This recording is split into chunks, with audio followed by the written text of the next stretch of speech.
যেই গাড়িগুলো শুধু অনুমোদন আছে সেই গাড়িগুলোকে রাস্তায় চলতে দিব। ঈদকে সামনে রেখে লোকাল বাসগুলো যদি মহাসড়কে যাত্রী নিয়ে নামে সেক্ষেত্রে আপনারা কি ব্যবস্থা? মহাসড়কে যদি নামে এরকম ঘটনা আমাদের কাছে খুব কম।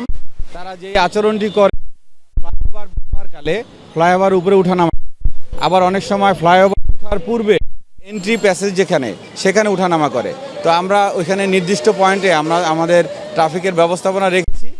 মামলা করার ক্ষেত্রে আমাদের যে লক্ষ্য রাখতে হয় সেটা হচ্ছে ফ্লাইওভারের মুখকে কেন্দ্র করে যখন কোনো গাড়ি ঘোড়াকে আমরা থামাই বা মামলা করি, পিছনে যেন টেইল না হয়, আমরা এইভাবে ব্যবস্থা নিচ্ছি। আর সবচেয়ে বড় ব্যবস্থা হচ্ছে যে বাসগুলো ফিটনেসবিহীন, ওগুলো তালিকা আমাদের কাছে মোটামুটি চলে আসছে। তো ফিটনেসবিহীন বাস যেগুলা রাস্তায় নামার কথা না সেগুলো আশা করি নামবে না। এরকম আপনি যদি দেখেন মাওয়া পয়েন্টে পদ্মা, ইলিশ, শরীয়তপুর সুপার, শরীয়তপুর ডিলাক্স অনেকগুলো পরিবহন আছে।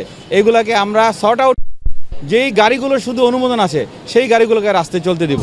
এ কারণে আমাদের এই সমস্যাটা হবে না। আর যাত্রীদের ক্ষেত্রে তো নিজেদের সচেতনতা থাকতে হবে। একটা মহাসড়কে নামলে তার দুর্ঘটনা ঘটতে পারে, যেই যাত্রী তার কি নিজের জীবনের মূল্য তার কাছে নেই? অবশ্যই তাকে উপলব্ধি করতে হবে। তার জন্য আমরা প্রচারণা চালাচ্ছি। যাত্রী নিয়ে লোকাল বাসগুলো ঢাকার বাইরে যায়, সেসবের বিরুদ্ধে কি ব্যবস্থা নেবেন? যাত্রী নিয়ে লোকাল বাসগুলো ঢাকার বাইরে যায় এরকম আমাদের ঘটনা এখনও ঘটেনি। গত এক বছর আগে এইরকম ঘটনা যেগুলো ঘটেছিল সেইগুলো আমরা সংশ্লিষ্ট ক্রাইম বিভাগকে সাথে নিয়ে আমরা স্ট্রংভাবে এটা মোকাবেলা করেছি। লোকাল বাসগুলো সাধারণত একটা রাস্তার মাঝখান থেকে ছোট ছোট কাউন্টার বসিয়ে তারা ওয়ান স্টপ সার্ভিস এরকম বিভিন্ন রুটে যাত্রী ক্যারি করে, কিন্তু এটা আমরা এখন পর্যন্ত আমাদের ডিভিশনে হতে দেইনি।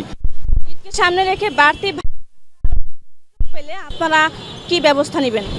একটু আগে দেখলেন আমাদের একজন ঊর্ধ্বতন কর্মকর্তা ভিজিট করেছেন যে আমাদের ভাড়াটা হচ্ছে কুয়াকাটা পর্যন্ত ভাড়া ছিল 861 টাকা। তো এইটা তারা ভাড়া নিয়েছে 900 প্লাস সামথিং টাকা, 40-50 টাকা বেশি নিয়েছে। তো এই ক্ষেত্রে আমরা ম্যাজিস্ট্রেট ডাকছি, তার বিরুদ্ধে ব্যবস্থা নিচ্ছি।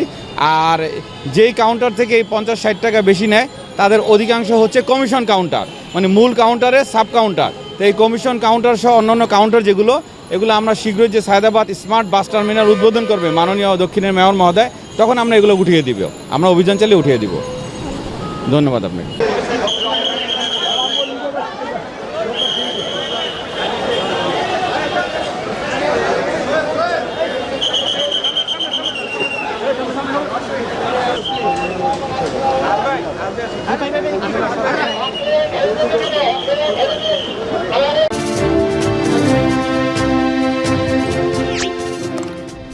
সাবস্ক্রাইব করুন এবং বেল বাটনে ক্লিক করুন।